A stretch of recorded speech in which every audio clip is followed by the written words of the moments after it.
हरे कृष्णा। आप सबका हमारे चैनल सुकून भरी बातों में स्वागत है। आज शारदीय नवरात्रि का छठा दिन है। दुर्गा सप्तशती के 11वें अध्याय का श्रवण किया जाता है। माता रानी का ध्यान करते हुए आप सब 11वें अध्याय का श्रवण कीजिए। मार्कंडे जी ने कहा, पितामह, जो इस संसार में परम गोपनीय तथा सभी मनुष्यों की सब प्रकार से रक्षा करने वाला है और जो अब तक आपने दूसरे किसी के सामने प्रकट नहीं किया हो, ऐसा कोई साधन मुझे बताइए। ब्रह्मा जी बोले, ब्रह्मान, ऐसा साधन तो एक देवी का कवच ही है, जो गोपनीय से भी परम गोपनीय, पवित्र तथा संपूर्ण प्राणियों का उद्धार करने वाला है। महामुने उसे श्रवण करो। देवी की 9 मूर्तियां हैं, जिन्हें 9 दुर्गा कहते हैं। उनके पृथक पृथक अर्थात अलग अलग नाम बतलाए जाते हैं। प्रथम नाम शैलपुत्री है, दूसरी मूर्ति का नाम ब्रह्मचारिणी है, तीसरा स्वरूप चंद्रघंटा के नाम से प्रसिद्ध है, चौथी मूर्ति को कुष्मांडा कहते हैं, 5वीं दुर्गा का नाम स्कंद माता है, देवी के छठे रूप को कात्यायनी कहते हैं, 7वां कालरात्रि और 8वां स्वरूप महागौरी के नाम से प्रसिद्ध है, 9वीं दुर्गा का नाम सिद्धिदात्री है। ये सब नाम सर्वज्ञ महात्मा वेद भगवान के द्वारा ही प्रतिपादित हुए हैं। जो मनुष्य अग्नि में जल रहा हो, रणभूमि में शत्रु से घिर गया हो, विषम संकट में फंस गया हो तथा इस प्रकार भय से आतुर होकर जो भगवती की शरण में प्राप्त हुए हों, उनका कभी अमंगल नहीं होता। युद्ध के समय में संकट में पड़ने पर भी उनके ऊपर कोई विपत्ति नहीं दिखाई देती। उन्हें शोक, दुख और भय की प्राप्ति नहीं होती। जिन्होंने भक्ति पूर्वक देवी का स्मरण किया है, उनका निश्चय ही अभ्युदय होता है। देवेश्वरी, जो तुम्हारा चिंतन करते हैं, उनकी तुम निसंदेह रक्षा करती हो। चामुंडा देवी प्रेत पर आरूढ़ होती हैं, वाराही भैंस पर सवारी करती हैं, ऐन्द्री का वाहन ऐरावत हाथी है, वैष्णो देवी गरुड़ पर ही आसन जमाती हैं, माहेश्वरी वृषभ पर आरूढ़ होती हैं, कौमारी का वाहन मयूर है, भगवान विष्णु की प्रियतमा लक्ष्मी देवी कमल के आसन पर विराजमान हैं और हाथों में कमल धारण किए हुए हैं। वृषभ पर आरूढ़ ईश्वरी देवी ने श्वेत रूप धारण कर रखा है। ब्राह्मी देवी हंस पर बैठी हुई हैं और सब प्रकार के आभूषणों से विभूषित हैं। इस प्रकार से सभी माताएं सब प्रकार की योग शक्तियों से संपन्न हैं। इसके सिवा और भी बहुत सी देवियां हैं, जो अनेक प्रकार के आभूषणों की शोभा से युक्त तथा नाना प्रकार के रत्नों से सुशोभित हैं। ये संपूर्ण देवियां क्रोध में भरी हुई हैं और भक्तों की रक्षा के लिए रथ पर बैठी हुई दिखाई देती हैं। ये शंख, चक्र, गदा, शक्ति, हल और मूसल, खेटक तथा तोमर, परशु, पाश, कुंत और त्रिशूल एवं उत्तम सारंग, धनुष आदि अस्त्र शस्त्र अपने हाथों में धारण करती हैं। दैत्यों के शरीर का नाश करना, भक्तों को अभय दान देना और देवताओं का कल्याण करना, यही उनके शस्त्र धारण करने का उद्देश्य है। महान रौद्र रूप, अत्यंत घोर पराक्रम, महान बल और महान उत्साह वाली देवी, तुम महान भय का नाश करने वाली हो, तुम्हें नमस्कार है। तुम्हारी ओर देखना भी कठिन है। शत्रुओं का भय बढ़ाने वाली जगदम्बिके, मेरी रक्षा करो। पूर्व दिशा में ऐन्द्री, इंद्र शक्ति मेरी रक्षा करें। अग्निकोण में अग्नि शक्ति मेरी रक्षा करें। दक्षिण दिशा में वाराही तथा नैऋत्य कोण में खंडक धारणी मेरी रक्षा करें। पश्चिम दिशा में वारुणी और वायव्य कोण में मृग पर सवारी करने वाली देवी मेरी रक्षा करें। उत्तर दिशा में कौमारी और ईशान कोण में शूल धारणी रक्षा करें। ब्राह्मणी, तुम ऊपर की ओर से मेरी रक्षा करो और वैष्णवी देवी नीचे की ओर से मेरी रक्षा करें। इसी प्रकार 100 को अपना वाहन बनाने वाली चामुंडा देवी दसों दिशाओं से मेरी रक्षा करें। जया आगे से और विजया पीछे की ओर से मेरी रक्षा करें। वाम भाग में अजिता और दक्षिण भाग में अपराजिता रक्षा करें। उद्योतनी शिखा की रक्षा करें। उमा मेरे मस्तक पर विराजमान होकर रक्षा करें। ललाट में मालाधारी रक्षा करें और यशस्विनी मेरी भौहों का संरक्षण करें। भौहों के मध्य भाग में त्रिनेत्रा और नथुनों की यमघंटा देवी रक्षा करें। दोनों नेत्रों के मध्य भाग में शंखिनी और कानों में द्वारवासिनी रक्षा करें। कालिका देवी कपोलों की तथा भगवती शांकरी कानों के मूल की रक्षा करें। नासिका में सुगंधा और ऊपर के होठ में चर्चिका देवी रक्षा करें। नीचे के होठ में अमृत कला तथा जिह्वा में सरस्वती देवी रक्षा करें। कौमारी दांतों की और चंडिका कंठ प्रदेश की रक्षा करें। चित्र घंटा गले की घाटी की और महामाया तालु में रहकर रक्षा करें। कामाक्षी ठोड़ी की और सर्वमंगला मेरी वाणी की रक्षा करें। भद्रकाली ग्रीवा में और धनुर्धरी पृष्ठवंश अर्थात मेरुदंड में रहकर रक्षा करें। कंठ के बाहरी भाग में नील ग्रीवा और कंठ की नली में नलकूबरी रक्षा करें। दोनों कंधों में खड्गिनी और मेरी दोनों भुजाओं की वज्र धारणी रक्षा करें। दोनों हाथों में दंडनी और अंगुलियों में अंबिका रक्षा करें। शूलेश्वरी नखों की रक्षा करें। कुलेश्वरी कुच्छी अर्थात पेट में रहकर रक्षा करें। महादेवी दोनों स्तनों की और शोक विनाशिनी देवी मन की रक्षा करें। ललिता देवी हृदय में और शूल धारणी उदर में रहकर रक्षा करें। नाभि में कामनी और गुहे भाग की गुहेश्वरी रक्षा करें। पूतना और कामिका लिंग की और महेश वाहिनी गुदा की रक्षा करें। भगवती कटि भाग में और विंध्यवासिनी घुटनों की रक्षा करें। संपूर्ण कामनाओं को देने वाली महाबला देवी दोनों पिंडलियों की रक्षा करें। नरसिंही दोनों घुट्टियों की और तेजसी देवी दोनों चरण के पृष्ठ भाग की रक्षा करें। श्री देवी पैरों की अंगुलियों में और तलवासिनी पैरों के तलुओं में रहकर रक्षा करें। अपनी दाढ़ों के कारण भयंकर दिखने वाली दंष्ट्रा कराली देवी नखों की और ऊर्ध्व केशनी देवी केशों की रक्षा करें। रोमावलियों के छिद्रों में कौबेरी और त्वचा की वागीश्वरी देवी रक्षा करें। पार्वती देवी रक्त मज्जा वसा मांस हड्डी और मेद की रक्षा करें। आंतों की कालरात्रि और पित्त की मुकुटेश्वरी देवी रक्षा करें। मूलाधार आदि कमल कोशों में पद्यावती देवी और कफ में चूड़ामणि देवी स्थित होकर रक्षा करें। नख के तेज की ज्वालामुखी रक्षा करें, जिसका किसी भी अस्त्र से भेदन नहीं हो सकता। वह अभेद्या देवी शरीर की समस्त संधियों में रहकर रक्षा करें।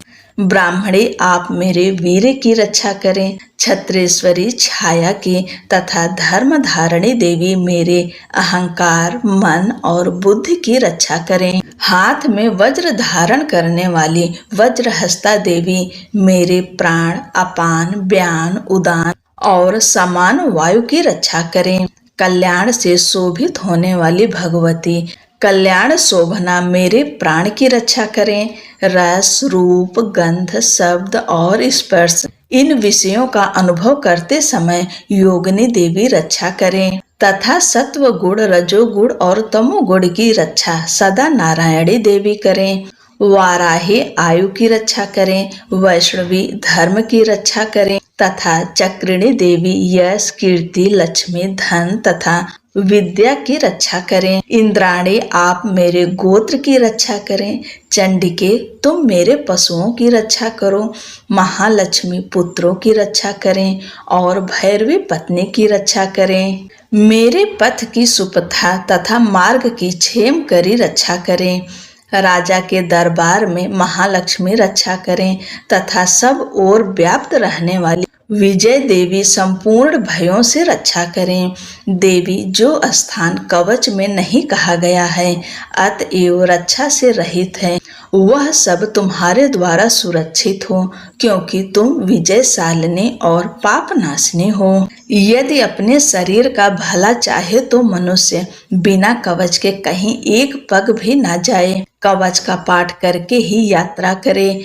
कवच के द्वारा सब ओर से सुरक्षित मनुष्य जहाँ जहाँ भी जाता है वहाँ वहाँ उसे धन लाभ होता है तथा संपूर्ण कामनाओं की सिद्धि करने वाली विजय की प्राप्ति होती है। वह जिस जिस अभिष्ट वस्तु का चिंतन करता है उसको निश्चय ही प्राप्त कर लेता है। वह पुरुष इस पृथ्वी पर तुलना रहित महान ऐश्वर्य का भागी होता है। कवच से सुरक्षित मनुष्य निर्भय हो जाता है। युद्ध में उसकी पराजय नहीं होती तथा वह तीनों लोकों में पूजनीय होता है। देवी का यह कवच देवताओं के लिए भी दुर्लभ है।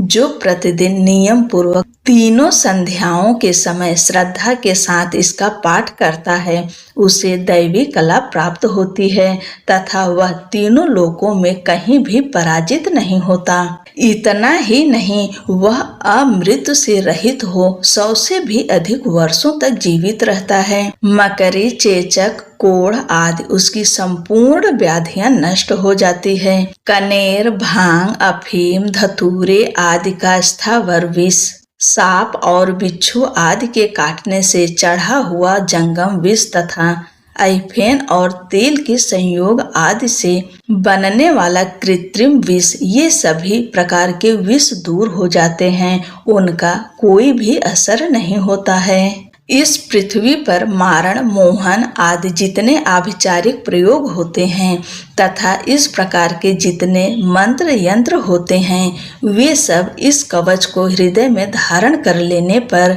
उस मनुष्य को देखते ही नष्ट हो जाते हैं। ये ही नहीं, पृथ्वी पर विचरने वाले ग्राम देवता, आकाशचारी देव, विशेष जल के संबंध से प्रकट होने वाले गण, उपदेश मात्र से सिद्ध होने वाले निम्न कोटि के देवता, अपने जन्म के साथ प्रकट होने वाले देवता, कुल देवता, माला, कंठमाला आदि डाकिनी, शाकिनी, अंतरिक्ष में विचरने वाली भयानक डाकिनियां, ग्रह, भूत, पिशाच, यक्ष, गंधर्व, राक्षस, ब्रह्म राक्षस, बेताल, कुष्मांड और भैरव आदि अनिष्ट कारक देवता भी हृदय में कवच धारण किए रहने पर उस मनुष्य को देखते ही भाग जाते हैं। कवचधारी पुरुष को राजा से सम्मान वृद्धि प्राप्त होती है। यह कवच मनुष्य के तेज की वृद्धि करने वाला और उत्तम है। कवच का पाठ करने वाला पुरुष अपनी कीर्ति से विभूषित भूतल पर अपने सुयश के साथ साथ वृद्धि को प्राप्त होता है। जो पहले कवच का पाठ करके उसके बाद सप्तशती चंडी का पाठ करता है उसकी जब तक वन, पर्वत और काननों अर्थात जंगलों सहित यह पृथ्वी टिकी रहती है तब तक यहाँ पुत्र, पौत्र आदि संतान परंपरा बनी रहती है। फिर देह का अंत होने पर वह पुरुष भगवती महामाया के प्रसाद से उस नित्य परम पद को प्राप्त होता है जो देवताओं के लिए भी दुर्लभ है। वह सुंदर दिव्य रूप धारण करता और कल्याणमय शिव के आनंद का भागी होता है। श्री देवी कवच संपूर्ण। अर्गला स्तोत्रम। ओम नमः चंडिकाए। ओम चंडिका देवी को नमस्कार है। मार्कंडे जी कहते हैं, जयंती, मंगला काली, भद्र काली, कपालिनी, दुर्गा, क्षमा, शिवा, धात्री, स्वाहा और स्वधा, इन नामों से प्रसिद्ध जगदम्बिके तुम्हें मेरा नमस्कार है। देवी चामुंडे तुम्हारी जय हो। संपूर्ण प्राणियों की पीड़ा हरने वाली देवी तुम्हारी जय हो। सब में व्याप्त रहने वाली देवी तुम्हारी जय हो। काल रात्रि तुम्हें नमस्कार है। मधु और कैटभ को मारने वाली तथा ब्रह्मा जी को वरदान देने वाली देवी तुम्हें नमस्कार है। तुम मुझे रूप दो, जय दो, यश दो और काम, क्रोध आदि शत्रुओं का नाश करो। महिषासुर का नाश करने वाली तथा भक्तों को सुख देने वाली देवी तुम्हें नमस्कार है। तुम रूप दो, जय दो, यश दो और काम क्रोध आदि शत्रुओं का नाश करो।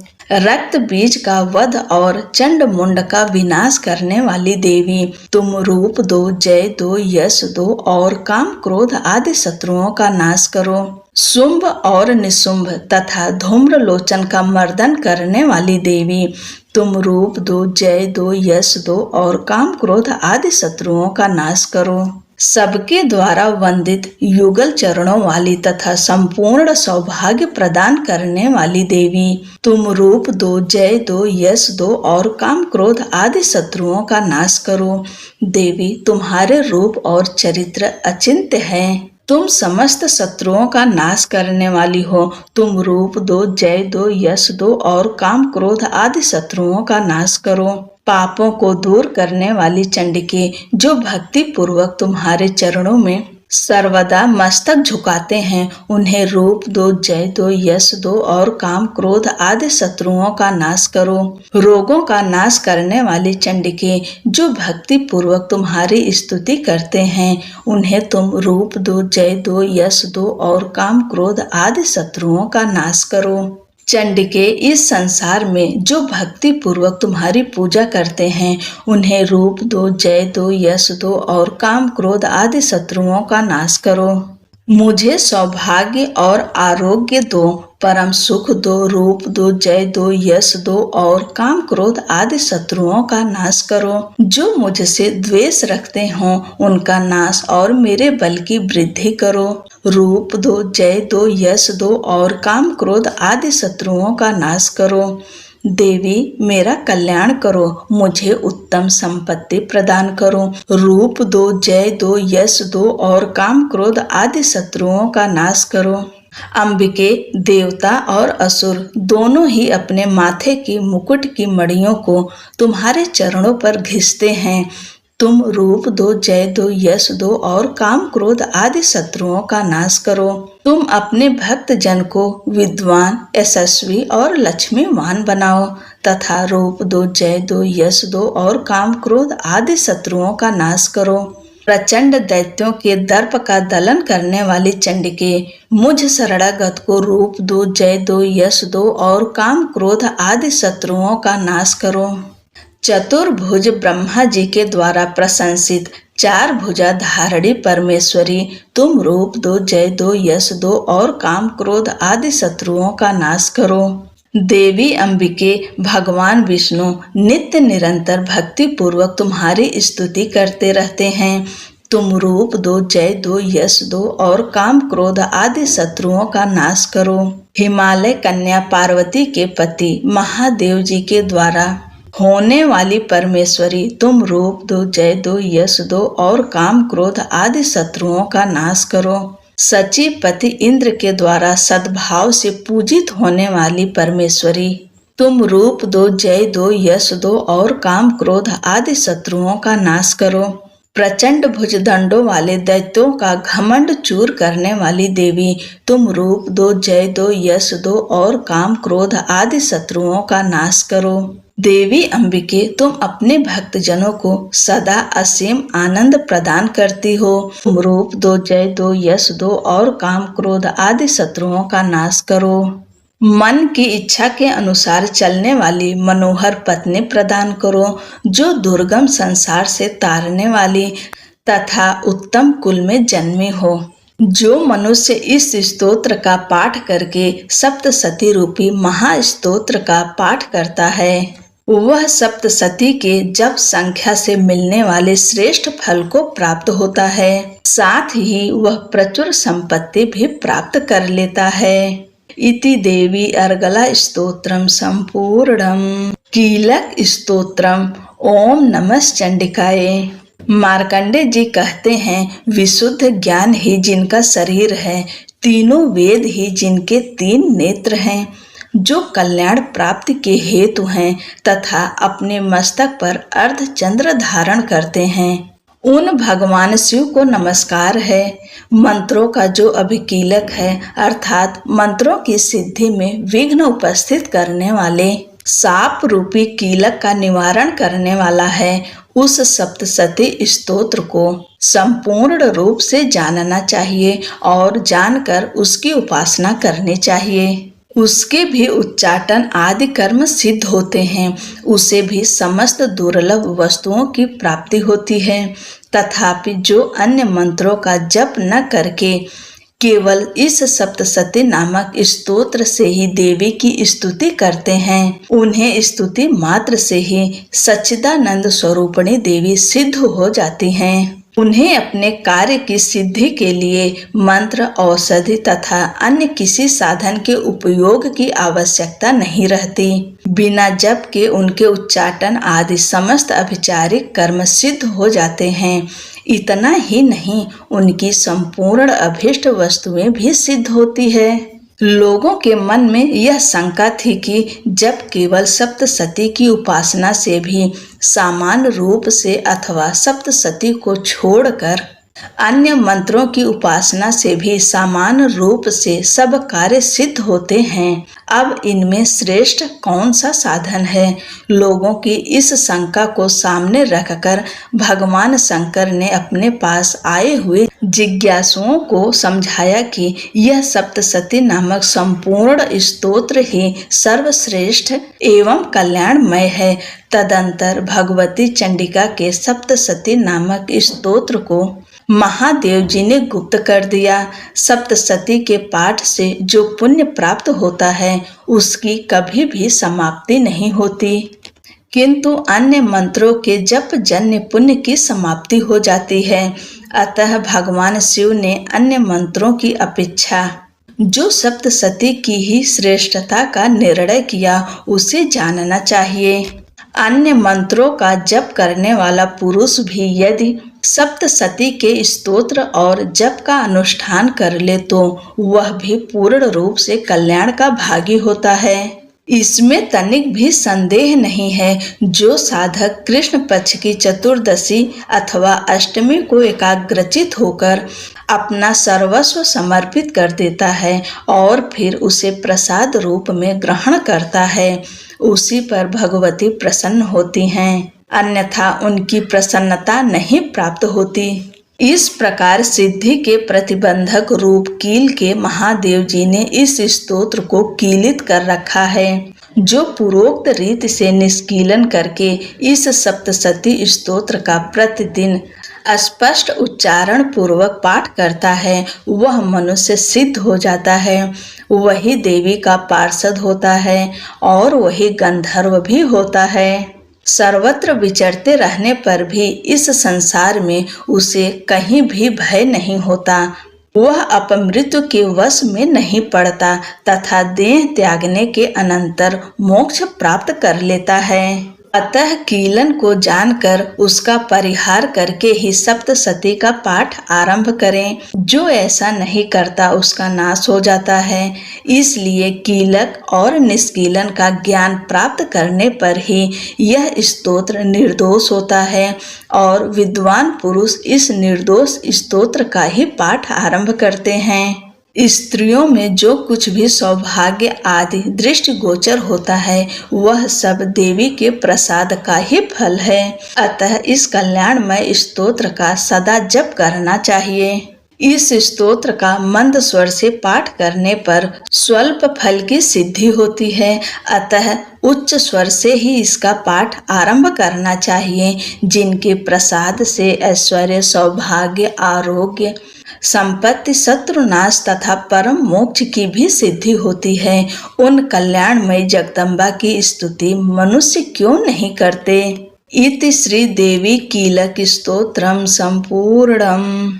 बोलो अम्बे मात की जय। जय माता दी। प्रिय भक्तों, आप सभी का हमारे चैनल मन की शांति में बहुत बहुत स्वागत है। आज शारदीय नवरात्र का छठा दिन है। छठे दिन सप्तशती पाठ का 11वें अध्याय का श्रवण किया जाता है। अध्याय सुनने से पहले देवी कवच, अर्गला स्तोत्र और कीलक स्तोत्र, इन तीनों को सुनिए। उसके बाद 11वें अध्याय को सुनिए।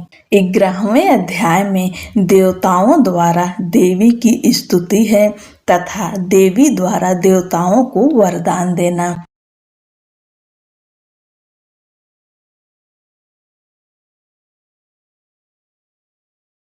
ध्यानम, मैं भुवनेश्वरी देवी का ध्यान करता हूँ। उनके श्री अंगों की आभा प्रभात काल के सूर्य के समान है और मस्तक पर चंद्रमा का मुकुट है। वे उभरे हुए स्तनों और 3 नेत्रों से युक्त हैं। उनके मुख पर मुस्कान की छटा छाई रहती है और हाथों में वरद, अंकुश, पास एवं अभय मुद्रा शोभा पाते हैं। ऋषि कहते हैं, देवी के द्वारा वहां महादैत्यपति शुंभ के मारे जाने पर इंद्र आदि देवता अग्नि को आगे करके उन कात्यायनी देवी की स्तुति करने लगे। उस समय अभीष्ट की प्राप्ति होने से उनके मुख कमल दमक उठे थे और उनके प्रकाश से दिशाएं भी जगमगा उठी थीं। देवता बोले, शरणागत की पीड़ा दूर करने वाली देवी हम पर प्रसन्न हो। संपूर्ण जगत की माता प्रसन्न हो।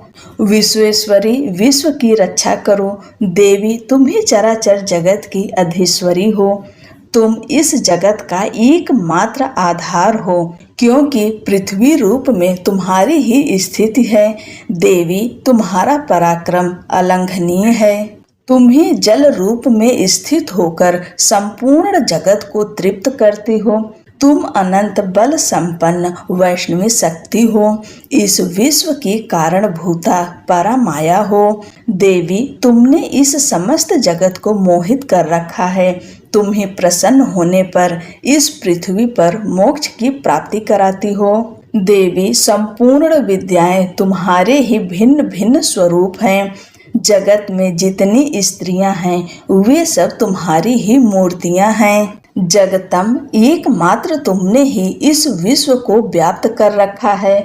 तुम्हारी स्तुति क्या हो सकती है। तुम तो स्तवन करने योग्य पदार्थों से परे एवं परावाणी हो। जब तुम सर्वस्वरूपा देवी, स्वर्ग तथा मोक्ष प्रदान करने वाली हो, तब इसी रूप में तुम्हारी स्तुति हो गई। तुम्हारी स्तुति के लिए इससे अच्छी उक्तियां और क्या हो सकती है। बुद्धि रूप से सब लोगों के हृदय में विराजमान रहने वाली तथा स्वर्ग एवं मोक्ष प्रदान करने वाली नारायणी देवी तुम्हें नमस्कार है। कला, काष्ठा आदि के रूप से क्रमशः परिणाम अर्थात अवस्था परिवर्तन की ओर ले जाने वाली तथा विश्व का उपसंहार करने में समर्थ नारायणी तुम्हें नमस्कार है। नारायणी तुम सब प्रकार का मंगल प्रदान करने वाली मंगलमयी हो। कल्याणदायिनी शिवा हो। सब पुरुषार्थों को सिद्ध करने वाली शरणागत वत्सला, 3 नेत्रों वाली एवं गौरी हो। तुम्हें नमस्कार है। तुम सृष्टि पालन और संहार की शक्तिभूता सनातनी देवी, गुणों का आधार तथा सर्वगुणमयी हो। नारायणी तुम्हें नमस्कार है। शरण में आए हुए दीनों एवं पीड़ितों की रक्षा में संलग्न रहने वाली तथा सबकी पीड़ा दूर करने वाले नारायणी देवी तुम्हें नमस्कार है। नारायणी तुम ब्राह्मणी का रूप धारण करके हंसों से जुते हुए विमान पर बैठती तथा कुशा मिश्रित जल छिड़कती रहती हो। तुम्हें नमस्कार है। माहेश्वरी रूप से त्रिशूल, चंद्रमा एवं सर्प को धारण करने वाली तथा महान वृषभ की पीठ पर बैठने वाली नारायणी देवी तुम्हें नमस्कार है। मोरों और मुर्गों से घिरी रहने वाली तथा महाशक्ति धारण करने वाली कौमारी रूप धारणे निष्पापे नारायणी तुम्हें नमस्कार है। शंख, चक्र, गदा और सारंग धनुष रूप उत्तम आयुधों को धारण करने वाली वैष्णवी शक्ति रूपा नारायणी तुम प्रसन्न हो। तुम्हें नमस्कार है। हाथ में भयानक महाचक्र लिए और दाढ़ों पर धरती को उठाए वाराही रूप धारणे कल्याणमय नारायणी तुम्हें नमस्कार है। भयंकर नृसिंह रूप से दैत्यों के वध के लिए उद्योग करने वाली तथा त्रिभुवन की रक्षा में संलग्न रहने वाली नारायणी तुम्हें नमस्कार है। मस्तक पर किरीट और हाथ में महावज्र धारण करने वाली, सहस्त्र नेत्रों के कारण उद्दीप्त दिखाई देने वाली और वृत्तासुर के प्राणों का अपहरण करने वाली इंद्र शक्ति रूपा नारायणी देवी तुम्हें नमस्कार है। शिवदूती रूप से दैत्यों की महती सेना का संहार करने वाली, भयंकर रूप धारण तथा विकट गर्जना करने वाली नारायणी तुम्हें नमस्कार है। दाढ़ों के कारण विकराल मुख वाली, मुंड माला से विभूषित मुंड मर्दनी चामुंडा रूपा नारायणी तुम्हें नमस्कार है। लक्ष्मी, लज्जा, महाविद्या, श्रद्धा, पुष्टि, स्वधा, ध्रुवा, महारात्रि तथा महाअविद्या रूपा नारायणी तुम्हें नमस्कार है। मेधा, सरस्वती, वरा अर्थात श्रेष्ठा, भूत, ऐश्वर्य रूपा, बाभ्रवी अर्थात भूरे रंग की अथवा पार्वती, तामसी, महाकाली, नियता अर्थात संयम परायणा तथा ईसा सबकी अधीश्वरी रूपिणी नारायणी तुम्हें नमस्कार है। सर्वस्वरूपा सर्वेश्वरी तथा सब प्रकार की शक्तियों से संपन्न दिव्य रूपा दुर्गे देवी, सब भयों से हमारी रक्षा करो तुम्हें नमस्कार है। कात्यायनी, यह 3 लोचनों से विभूषित तुम्हारा सौम्य मुख सब प्रकार के भयों से हमारी रक्षा करें तुम्हें नमस्कार है। भद्रकाली, ज्वालाओं के कारण विकराल प्रतीत होने वाला, अत्यंत भयंकर और समस्त असुरों का संहार करने वाला तुम्हारा त्रिशूल भय से हमें बचाए तुम्हें नमस्कार है। देवी, जो अपनी ध्वनि से संपूर्ण जगत को व्याप्त करके दैत्यों के तेज नष्ट किए देता है, वह तुम्हारा घंटा हम लोगों की पापों से उसी प्रकार रक्षा करे जैसे माता अपने पुत्रों की बुरे कर्मों से रक्षा करती हैं। चंडिके, तुम्हारे हाथों में सुशोभित खड्ग जो असुरों के रक्त और चर्बी से चर्चित है, हमारा मंगल करे हम तुम्हें नमस्कार करते हैं। देवी, तुम प्रसन्न होने पर सब रोगों को नष्ट कर देती हो और कुपित होने पर मनोवांछित सभी कामनाओं का नाश कर देती हो। जो लोग तुम्हारी शरण में जा चुके हैं उन पर विपत्ति तो आती ही नहीं। तुम्हारी शरण में गए हुए मनुष्य दूसरों को शरण देने वाले हो जाते हैं। देवी अंबिके, तुमने अपने स्वरूप को अनेक भागों में विभक्त करके नाना प्रकार के रूपों से जो इस समय इन धर्मद्रोही महादैत्यों का संहार किया है, वह सब दूसरी कौन कर सकती थी। विद्याओं में ज्ञान को प्रकाशित करने वाले, शास्त्रों में तथा आदि वाक्यों में अर्थात वेदों में तुम्हारे सिवा और किसका वर्णन है, तथा तुमको छोड़कर दूसरी कौन ऐसी शक्ति है जो इस विश्व को अज्ञान में घोर अंधकार से परिपूर्ण ममता रूपी गड्ढे में निरंतर भटका रही हो। जहाँ राक्षस, जहाँ भयंकर विष वाले सर्प, जहाँ शत्रु, जहाँ लुटेरों की सेना और जहाँ दावानल हो, वहाँ तथा समुद्र के बीच में भी साथ रहकर तुम विश्व की रक्षा करती हो। विश्वेश्वरी, तुम विश्व का पालन करती हो, विश्व रूपा हो, इसलिए संपूर्ण विश्व को धारण करती हो। तुम भगवान विश्वनाथ की भी वंदनीय हो। जो लोग भक्ति पूर्वक तुम्हारे सामने मस्तक झुकाते हैं वे संपूर्ण विश्व को आश्रय देने वाले होते हैं। देवी प्रसन्न हो, जैसे इस समय असुरों का वध करके तुमने शीघ्र ही हमारी रक्षा की है, उसी प्रकार सदा हमें शत्रुओं के भय से बचाओ। संपूर्ण जगत का पाप नष्ट कर दो और उत्पात एवं पापों के फल स्वरूप प्राप्त होने वाले महामारी आदि बड़े बड़े उपद्रवों को शीघ्र दूर करो। विश्व की पीड़ा दूर करने वाली देवी, हम तुम्हारे चरणों पर पड़े हुए हैं, हम पर प्रसन्न हो। त्रिलोक निवासियों की पूजनीय परमेश्वरी, सब लोगों को वरदान दो। देवी बोली, देवताओं, मैं वर देने को तैयार हूँ। तुम्हारे मन में जिसकी इच्छा हो वह वर मांग लो। संसार के लिए उस उपकारक वर को मैं अवश्य दूंगी। देवता बोले, सर्वेश्वरी, तुम इसी प्रकार तीनों लोकों की समस्त बाधाओं को शांत करो और हमारे शत्रुओं का नाश करती रहो। देवी बोली, देवताओं, वैवस्वत मनवंतर के 28वें युग में शुंभ और निशुंभ नाम के 2 अन्य महादैत्य उत्पन्न होंगे। तब मैं नंद गोप के घर में उनकी पत्नी यशोदा के गर्भ से अवतीर्ण हो विंध्याचल में जाकर रहूंगी और उक्त दोनों असुरों का नाश करूंगी। फिर अत्यंत भयंकर रूप से पृथ्वी पर अवतार ले मैं वैप्रचित नाम वाले दानवों का वध करूंगी। उन भयंकर महादैत्यों को भक्षण करते समय मेरे दांत अनार के फूल की भांति लाल हो जाएंगे। तब स्वर्ग में देवता और मृत्यलोक में मनुष्य सदा मेरी स्तुति करते हुए मुझे रक्त दंतिका कहेंगे। फिर जब पृथ्वी पर 100 वर्षों के लिए वर्षा रुक जाएगी और पानी का अभाव हो जाएगा, उस समय मुनियों के स्तमन करने पर मैं पृथ्वी पर अयोनिजा रूप में प्रकट होंगी और 100 नेत्रों से मुनियों को देखूंगी। अतः मनुष्य शताक्षी इस नाम से मेरा कीर्तन करेंगे। देवताओं, उस समय मैं अपने शरीर से उत्पन्न हुए शाकों द्वारा समस्त संसार का भरण पोषण करूंगी। जब तक वर्षा नहीं होगी तब तक वे शाक ही सबके प्राणों की रक्षा करेंगे। ऐसा करने के कारण पृथ्वी पर शाकंभरी के नाम से मेरी ख्याति होगी। उसी अवतार में मैं दुर्गम नामक महादैत्य का वध भी करूंगी। इससे मेरा नाम दुर्गा देवी के रूप में प्रसिद्ध होगा।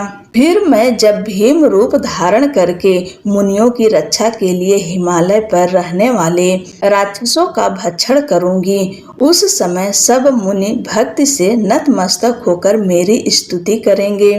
तब मेरा नाम भीमा देवी के रूप में विख्यात होगा। जब अरुण नामक दैत्य तीनों लोकों में भारी उपद्रव मचाएगा, तब मैं तीनों लोकों का हित करने के लिए 6 पैरों वाले असंख्य भ्रमरों का रूप धारण करके उस महादैत्य का वध करूंगी। उस समय सब लोग भ्रामरी के नाम से चारों ओर मेरी स्तुति करेंगे। इस प्रकार जब जब संसार में दानवी बाधा उपस्थित होगी, तब तब अवतार लेकर मैं शत्रुओं का संहार करूंगी। जय जय श्री मार्कंडेय पुराणे सांवरणिके मन्वंतरे देवी महात्म्य एकादशः। ओम तत्सत। बोलो अम्बे मात की जय।